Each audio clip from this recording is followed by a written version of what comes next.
tu vas prendre des protes là? Ouais, ouais. Si je te donne une liste de compléments alimentaires, tu peux me les noter sur 10? Bah ouais, ouais. Les BCA par exemple? 0 sur 10. Complètement inutile. Pendant les années, ils ont plus de citronienne, en fait, ils n'ont aucun intérêt. La créatine? Créatine, 10 sur 10, c'est extraordinaire. Les avantages cognitifs, sur la récupération, sur la santé, sur l'endurance, sur la force. Extraordinaire.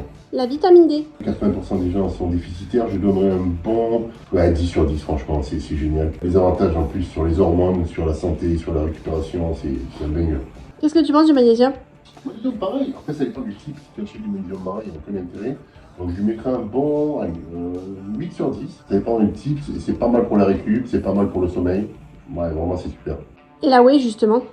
Bah là, ouais, moi j'adore ça, pas de problème. Ce qui est bien, c'est que c'est hyper rapide, ça peut se substituer à un repas. Donc, je mettrais un bon 9 sur 10 pour la qualité que c'est. Après, c'est pas obligatoire. Si ton alimentation est top, il n'y a pas de souci, quoi. T'as entendu parler du Tribus terrestris? Ouais, Tribus terrestris, j'ai fait un mémoire sur ça. 0 sur 10. Aucun intérêt pour la performance.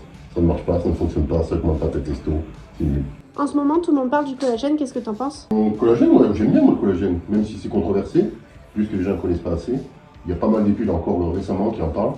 Il y a 28 types de collagène, mais ça n'a pas vraiment d'importance ça. Ce qui est important, c'est de regarder le nombre de Dalton, qui soit le plus faible possible, et son origine. Voilà. Donc collagène, 8 sur 10.